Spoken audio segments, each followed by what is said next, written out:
G'day guys and girls, welcome back to another short video. Still in lockdown, still no unessential travel, so still in the driveway. In this one, we're going to do 5 things that I don't like about the Fiesta ST, and there's a few. Probably nitpicking a little bit for some, but some things just really bug me. So we'll discuss those in this top 5. Please like, share, subscribe. Comment anything that you don't like about the Fiesta ST. Anything that you think I should have brought up that we can have a chat about. Feel free to have a comment.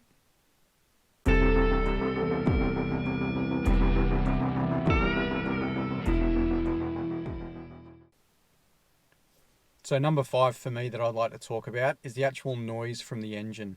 Not necessarily the noise that comes out of the exhaust in standard form, but the ticking noise from the direct injection and the high pressure fuel pump. Quite a few times I've had people that aren't familiar with these cars say, "Oh, what's that? What's wrong with that?" It's just a rattly sounding engine. So anyone looking to buy these second hand, don't be put off by it because that's what they're supposed to sound like.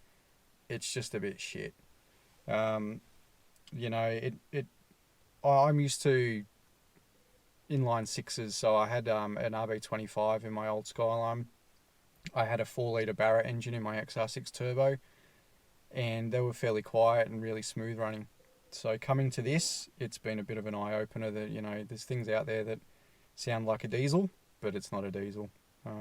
So for me, that's why it's in my number 5 spot.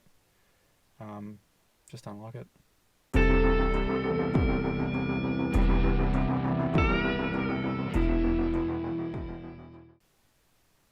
All right, number 4 for me. I'm not a fan. I'm just looking at the dash now.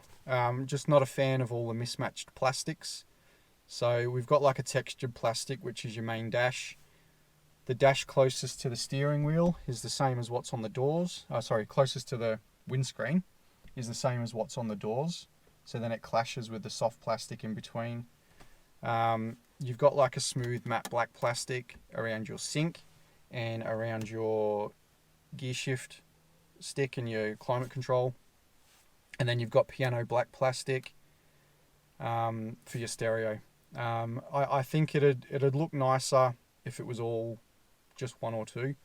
It's just something that bugs me a little bit, just having so many mismatched textures and shades of grey. But, that's what they've got. I don't like that either.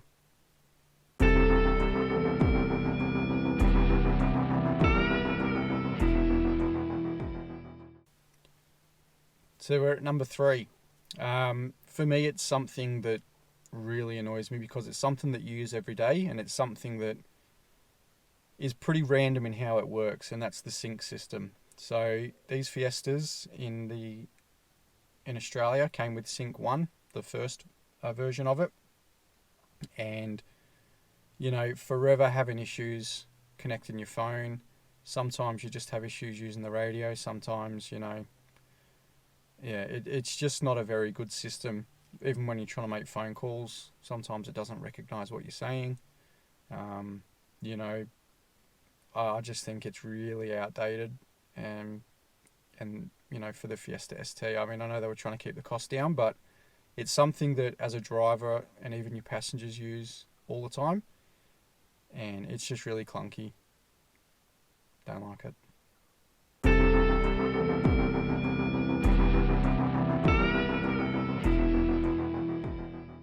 Alright, up to number 2 on the list. For me, I've rated the harshness of the stock ride as number 2. For a lot of people that might have been number 1, but for me it's number 2. I knew when I went on a test drive that the ride was a bit harsh and bumpy. If you live in an area where the road surface isn't really good, you're going to feel everything. So Australian roads aren't that great anyway. But for me, it seemed like it didn't need to be as harsh as it was. You don't need to feel every single bump that you go over to be able to get a good feel from the road. And since I've put the Mk7 springs in, I've realised that even more.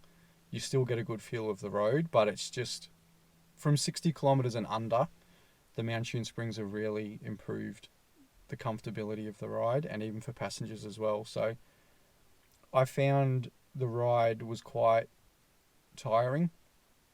Just driving to work and back, like if you're driving more than half an hour to get to work, it can be pretty tiring and you don't even realise it, but yeah, didn't like it.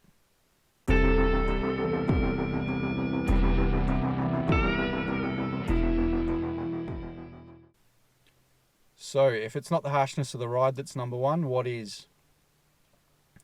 It's the rattles. You know, when you buy a Fiesta ST, you know that you're buying the cheapest in class. If you do a bit of research, you know that a lot of the parts are carried over from, you know, the lower grade model Fiestas. Things like the light switches and, you know, other bits and bobs like dials and knobs for your climate control, you know, just you can tell that a lot of parts have just been reused from them. But because everything's plastic as well, because the ride's so harsh, you just develop rattles. I've got about 54,000 kilometres on my car now, and I've got one in the back that I can't pinpoint. I think it might be in the hatch itself, because I originally thought it was the parcel shelf, but I've removed the parcel shelf and that's not it. So you get some rattles sort of under the dash, you get them in the door, you just get rattles. It's one thing that bugs me. I know some people just say, oh, just turn the music up. But, you know, even then, the bass will rattle in the doors, or, you know, not amazing. But, you know, we buy these cars for the fun of them, not the luxury. Alright, hope you've been entertained by this. I don't know if you all agree with my top 5 dislikes of the Fiesta ST. If you own one, if you've owned one in the past, leave a comment and just let me know if you agree, what you'd put where, you know, if you have anything else that you'd like to add to it, and we'll have a chat about it in the comments. Cheers for watching, guys. Have a good one.